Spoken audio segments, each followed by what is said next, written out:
Good morning friends, welcome back to my channel to new blog. Happy Friday. এই যে লম্বা stand লাইটটার এই যে জুম করে ড্রয়িং রুমেরটা দেখাচ্ছি, তার মাঝখানে আবার ছেলে এসে কী কথা বলছে জানি না, আমি ভয়েস ওভার দেওয়ার সময় খেয়াল করলাম। তো যাই হোক, ওই যে লাইটটা দেখানোর মানেই সকালবেলা হচ্ছে এগুলো সব মানে কম দামে পুষ্টিকর, যেরকম দামি আর কি হোম টাউন থেকে কেনার ইচ্ছা ছিল, সেটা হয়নি। এইগুলো মোটামুটি দামে সব মিটিয়েছিলাম। তো তিনটে নেওয়ার মানে হচ্ছে এখানে বড় ফ্ল্যাট হবে যখন থেকে পরিকল্পনা ছিল যে দুটো কিনে রেখে ভাঁজ করা ছিল, আর একটা ওখানে ছিল, সেই একটাটাই এখন আমার এই যে বেডরুমে দেখছেন জ্বলছে। এখানে গতকাল মানে নিয়ে আসলাম আর কি, ভাড়া দেওয়ার কনফার্ম হয়েছে বলে। এবার ঘটনাটা হলো, কনফার্ম আগের দিন ব্লগে দেখিয়ে নিয়েছি, ওনাদেরকে ক্যাপচার করা হয়নি ঠিকই, কিন্তু গেছিলাম ছেলে আমি, সেটা আগের দিন ব্লগে আপনারা পেয়েছেন। এরকম ঘটনা 24 সালের এই লাস্ট মান্থে আরও যে কী ঘটনা ঘটবে ভগবান জানে আমাদের সাথে। তো এরা আবার টাকা অ্যাডভান্স দিতে হয়, তো ভাড়া দিতে গেলে তো সেই অ্যাডভান্স দিয়ে আবার রাত্রিবেলা ফেরত নিতে হলো আমাদের। এই কারণে চাবি দিয়েও দিলাম, ওরা থাকবে বলে। ওদের নন বেঙ্গলিদের পৌষ মাস যেন দুদিন আগে, যেহেতু বললো আমরা একটু গিয়ে ওখানে রুটি ফটি পাকায়েগা আর একদিন রাত মে ঠেরেগা বলেছিল, থাকবে। ওরা দুই ভাই, যেহেতু বড় ছেলের বউ থাকবে বলে দুটো বাচ্চা এনেছিল, তো ওদের পারিবারিক একটা কি সমস্যা হয়ে গেছে, সেন্টিমেন্টাল, মা বাবা কেঁদে ফেলেছে, বলে তোরা আলাদা যাবি না। পৌষ মাসে পড়ার আগে এগ্রিমেন্টটা করার আগে থেকে নিত, তারপরে এগ্রিমেন্ট হয়ে গেলে আমার বরকে আঙ্কেল বলে, তাই আমাকে আন্টি বলছিল। তো আন্টি আমি কিন্তু নিতে পারলাম না, সরি। আমি ঠিক আছে হোয়াটসঅ্যাপে লিখে দিন যে আবার টাকাটা আমি যে রিটার্ন করলাম আপনাকে সেটাও লিখে দিন, নাহলে রিসিপ্ট লিখেছিলাম আমি। তো ভাড়া হতেও হলো না। আর যে কী করতে হবে, আমার ছেলে বলে মা আমাদের কাজের লোক নিয়ে বিভ্রাট চলছে, বাবার বিজনেসে বিরাট কিছু চলছে ঝামেলা, এবার এইটা ভাড়া হতে হলো না, এটাও একটা কিন্তু বিশাল ব্যাপার, টাকা হাতে দিয়ে ফেরত দিতে হলো। তো যাই হোক, এসে বলছি, কারণ হাসি ছাড়া জীবনে আর কেঁদে কী করবো, নানান ঘটনা। তো তার মাঝখানে একটু ভয়েস ওভার দিচ্ছি, আর ছেলে যে কী বলছে এত আর মনে নেই। তো ওই লাইট প্রসঙ্গে সকালে একটু বলে নিলাম ঘটনাটা। তো দেখতে থাকুন আজকে সারাদিন। মর্নিং ওয়াকও করে চলে এলে, আবার ফলে বোতল নিয়ে নিচে চা খেতে নামছো, আমার সবে শুরু হচ্ছে। আজকেও ভেবেছিলাম 9টা সাড়ে 9টায় দিয়ে দেবো, আজকেও দেবো না। গোপালের কথাই তো বলছি, ওটা তো সবাই অন্ধকার ঘরে কাজ হলো, আমি পড়ার সময় ওই এলো কোথায়,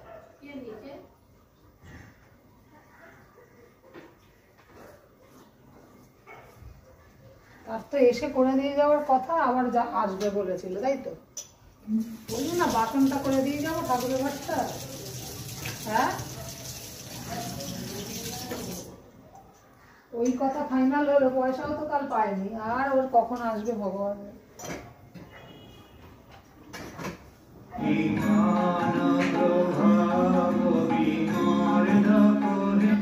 গুড মর্নিং, হ্যাপি ফ্রাইডে।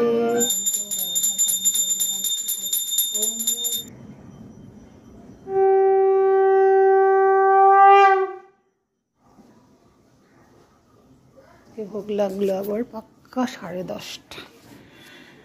শীতকাল বলে আর এগিয়ে আমার 9:30টার টাইমটা করতে খুব কম পারছি। তো সকালে একটু দর্শন করিয়ে তো দিই। রাধে রাধে, হরে কৃষ্ণা।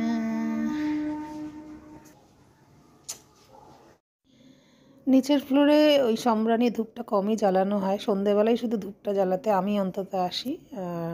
তো ওই যে মা আগের আমলো দেখলেন, রেনির ব্যাগটাতে নিজের দুটো ফোন, একটা ছোট একটা স্মার্টফোন নিয়ে এখানে বসেছিল, চা খেয়েছিল। এবার বাকি কিছু রেডি করছে। আমার শাক বাজানোর আওয়াজ শুনলে আমার চাটা একটু গরম করে রাখে মাইক্রোওভেনে, বলে ডবল গরম হয়, নাহলে চা তো বেশি ফুটিয়ে গরম করাটা ঠিক না।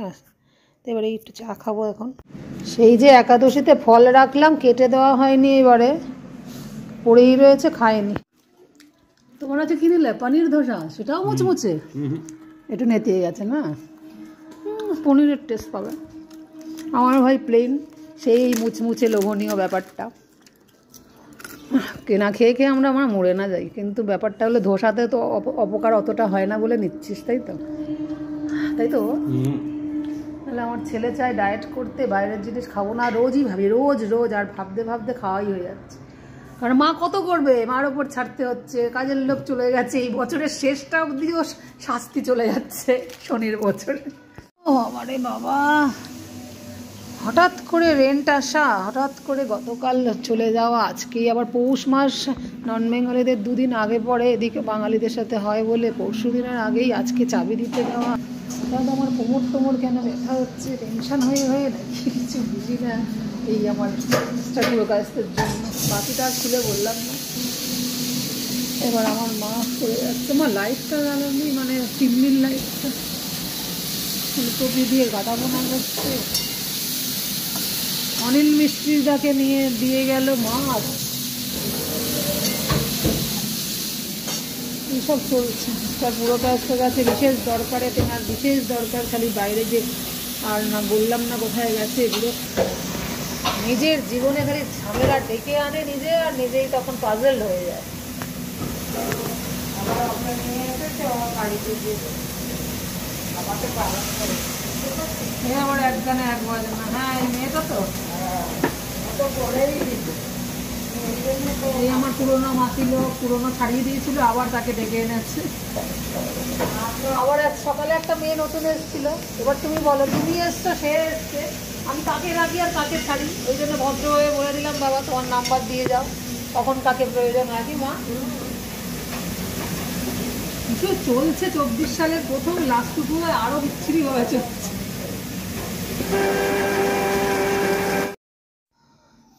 এখন যেহেতু মা একটু পরপরই সিম্পল রান্না যাই হচ্ছে কন্টিনিউ ধরছে বলে এই দিক ওদিক কাজ আমাকেও করার সুযোগ পাচ্ছি, সেগুলোও করছি। আজকে যেমন এই যে বাইরেটা একটু সাজাবো বলে, পুরোনো ফ্ল্যাটটার অনেক কিছু আনা যাবে না, আর অনেক কিছু টুকটাক এনেওছি। সেই টুকটাকের মধ্যে এই বাইরে কিছু নকল গাছ দিলেই দেখছি ভালো, আসল গাছ মরে যায়। তো একটু ক্যামেরাটা সিঁড়ির কাছে নিয়ে একটু ক্যাপচার করে দেখাচ্ছি যে ওইখানে আমাদের এই 2টো জুতোর র্যাকের পাশে নকল গাছটা রাখছি। নিচের ফ্লোরেও রেখেছি একটা। তো আমার তো এরকম এসেই করতে হবে, শুরু পরে করলে হবে না, এরকম একটা আমার ব্যাপার স্যাপার। তারপরে যাবো জামা কাপড় মেলতে। তারপর বাবুকে বললাম একটু নিট অ্যান্ড ক্লিন করছি, তোদের জুতোর যেইগুলো পালিশ টালিশ আছে কোনটা ফেলার বল, আর মাসিকে দিয়ে একটু মুছিয়ে নিই। এইভাবে করলাম কাজগুলো কমপ্লিট। মাঝে মাঝে একটু এদিক ওদিক না পরিষ্কার না করলেও না, বিশেষ করে এন্ট্রেন্স খুব বিরক্ত লাগে।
দুটো 3টে বাজতে 5 হয়ে গেল।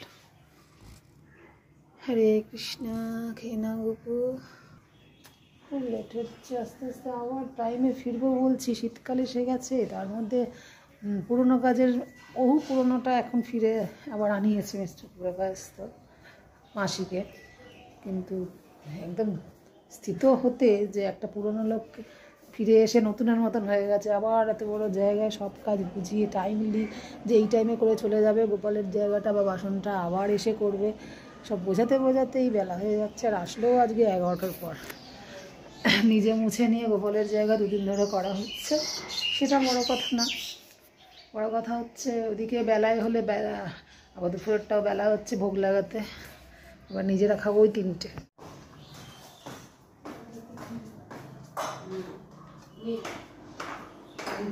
বাইরের যে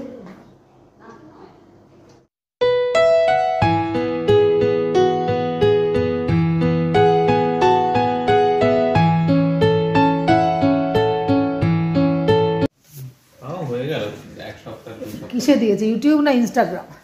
টুইটারে ছেড়ে দেবে। আচ্ছা, বলো গল্প। তোমার গল্প শুনতে শুনতে কখনো কাজ করতে হয়, কখনো এঠো তুলছি খাচ্ছি। আর কে যেন পিএইচডি করতে যায়, সেটাও গল্প আমার কাজের মাঝখানে বললি। হ্যাঁ, কে যেন? ঋষভ পাল, ভেঙ্কটেশ আইয়ার। ক্রিকেটার হয়ে গিয়ে এই প্রথম কেউ পিএইচডি করতে চায়। হ্যাঁ, 27 কোটি 28 কোটি টাকা যারা কামাচ্ছে। 23 কোটি। আচ্ছা, যাই হোক, শুনেও কিন্তু ভালো লাগে ব্যাপারটা। হ্যাঁ, এডুকেশনটাকে গুরুত্ব দিচ্ছে এত কোটি কামাবার পরেও, ক্রিকেটার হয়ে গিয়েও। তোর কাছে এই খবরগুলো থাকে বলে একটু নলেজ হয়, জানতে পারি। আরে আরে, গোপালকে তুলতে যাব, দেখছি ছেলে আমার কথা অনুযায়ী কাজ করে দিয়েছে। বাহ, এসে গেছে। যাই হোক, ব্লিঙ্কিট থেকে আজকে আর শীতের কফিটা তো এমনি মুদি দোকান থেকেই বা স্টোরের কাছ থেকে এনে দেয়, সেটা আলাদা ব্যাপার। সেটা মনে নিয়েছিল, আমি বলেছিলাম। আর নতুনত্ব যেটা, সেটা হচ্ছে মাখানা আছে না, প্লেন মাখানা। তো অনেক সময় আমি ডাল মাখানিতে দিয়েছি। এটা মশলা মাখানা, শুধু শুধু খাওয়া যায়, বেশ হেলদি আছে। আর কিছু প্লেন পপকর্ন আমার মার জন্য, আর একটা মনে হয় ক্যারামেল পপকর্ন, যেগুলো সিনেমা দেখতে গেলে খাই আর কি। তো যাই হোক, ওটা রয়েছে, পরে খাবো চায়ের সাথে। চা কফি কোনটা অ্যাকচুয়ালি ঠান্ডা লেগেছে তো আজকে, বেশ বেশ ঠান্ডা। এবার পড়া শুরু হলো। এবার গোপালকে আনি বেডরুম থেকে। গুড ইভিনিং, শুভ সন্ধ্যা, রাধে রাধে।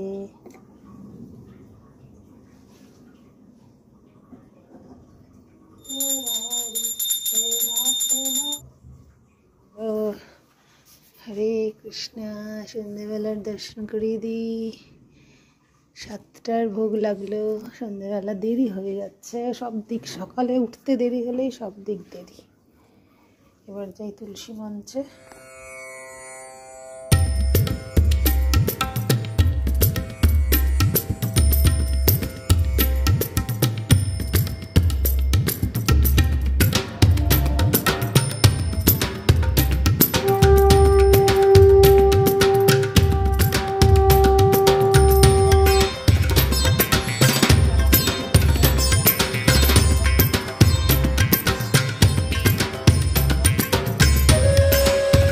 আমি খুললে হতো না বল? কলার চিপ তো খেয়ে গিয়ে তুই বুড়ো হয়ে গেলি, এত খাস। এই মাখানাটাই নতুন বলছি। বাদ দে। আমাদের আজকে মেনলি অ্যাট্রাকশন হচ্ছে এই মাখানা। আমরা খাইনি, এই একটা আনলি মাখানা। আর দিদার প্লেন কোথায় পপকর্ন? এই তো গুড, দিদারটা আগে খাচ্ছি। নেসকাফির কোন ফ্লেভারটা আনলি? এটা তো রেড কালার। কেন কাপ দেয়নি না? নেসকাফির ওই কাপগুলো আমার ভীষণ ভালো লাগে। প্রথম ঠান্ডার প্রথম কফি আমাদের এই সাইজের কফিটা নিলেই, যদিও এতদিন নেসকাফির নর্মালটা নিতাম, এই ক্লাসিকটা এখন দেখছি রেড কালার হয়েছে। তো এই সাইজের যদি এই বড়টা একটু নেওয়া হয়েছে, জীবনেও শেষ হয় না। কারণ আমরা কফি খাই সিজনে, মানে এই শীতটুকু, তাও রোজ না। মানে এত কফি কফি ভাব আমাদের মধ্যে নেই। অথচ আমার ছেলে বলে, মা স্টারবাক্সে গিয়ে কফি খাওয়া হলো না? স্টারবাক্সের কফির দাম 700 টাকা, কিন্তু খেয়ে শখ মেটানো বলুন। তারপরে ওর সব কিছু যেন, আইসক্রিমের একটা ভালো রবিন কি যেন, ওয়াক্সিং রবিনস নাকি এটা বলে না, ওইটার আইসক্রিম খাইয়ে দিয়েছে আমাকে। মানে ও জানে বলেই খাওয়াটা হয়, এখন তো চাকরি পাইনি যে খাইয়ে দিয়েছে। ঠিক বলে, মা স্টারবাক্সের কফি তোমার দ্বারা কি খাওয়া হবে না? বাবার দ্বারা তো হবেই না, তোমার দ্বারা আনছে। আমি তো কফি অত ভক্ত না, হলে হয়ে যাবে।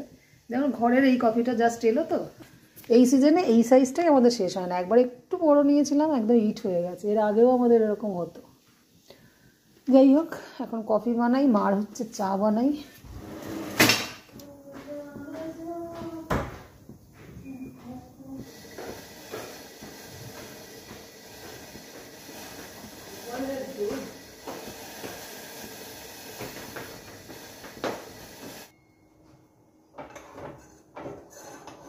খেতে যত না ভালোবাসি, করতে ভীষণ ভালোবাসি। একদম মোটা করে ঘন করে এক কাপ কফি, যদিও 2 কাপ হচ্ছে, বেশি ফায়দা মেরে দেখা থেকে আবার উঠলে গেল না। আমি যখনই কেউ বাড়িতে আসে কফি খাওয়াই শীতকালে, আমার কফির প্রশংসা করে, কারণ ওই এক একটা না বিয়েবাড়ির, আগেকার দিনের বিয়েবাড়ি কী হতো, পাতলা একটুখানি কফির গন্ধ, চলো তাতেই কফির কাউন্টারে ভিড়, চলো গা গরম হচ্ছে, ওগুলো কি কফির মতো, কফির টেস্টই আলাদা হয় না। ক্যা কফি, নিজে করেই নিজে বলছি। তবে আরেকটু মনে হয় মিষ্টিটা হালকা দিয়ে আমি অন্য সময়। এই প্রথম আমার মা কিছু খাচ্ছে যা প্যাকেটে, বাইরের জিনিস দেখে মনে হলো মা পুরো পপকর্নটাই খেয়ে নিল, কিন্তু এই চিজটা ভালো লেগেছে না। এটা একটু নতুন ফ্লেভারও আছে, একদম প্লেন হলে তুমি অত ভালো বলতে না, কিন্তু তুমি প্লেনটাও ভালো। এরপর হয়ে গেল রাত। ওই যে মিস্টার প্রকাশতে বাজার দোকান, গ্রসারি হোক আর সবজি হোক, সেগুলো ডিম সব কিছু এনে রাখলে আমি আবার নামাচ্ছি, যখন পারি যে হোক করে নিলেই হয় কাজটা। এখন আজকে আমার চোখে পড়লো, ও সে কথা বলছে, আমি নামাচ্ছি, ছেলে পেছন পেছন আসবে, মা আগেই নেমে গেছে। এরপরে টুকটাক একটু গুছিয়ে নেব, তারপরে কিছুটা থাকবে সকালে করব, নাহলে রাতের সময় কিছু আসলে না খুব বিরক্ত লাগে, মানে গোছাতে তো টাইমও চলে যায়, আর এখন আবার শীতকাল, ওরে বাবারে।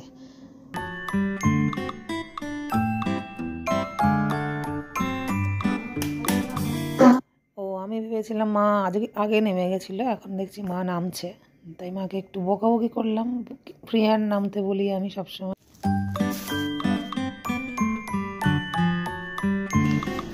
রাত্রিবেলা এখন আমাদের ডিম ভাজতে হবে। সকালবেলা ছোলা ছাড়া কুমড়ো আলুর তরকারি বাবুর অত পছন্দ হয়নি, আর বাচ্চা মানুষ কত কি মেনে নেয় বলো। বাচ্চা না নাকি, ছেলেরা অনেকেই অনেক বাড়িতে গ্যাগও করে, ও জানে দিদা করে বাবা যা করছে, কাজের যতদিন না পাচ্ছি, আর মাও আজকাল এই ওই নিয়ে এত ব্যস্ত হয়ে গেছি, আর রান্নাই করছি না কোথায়, অন্য কোনো একটা।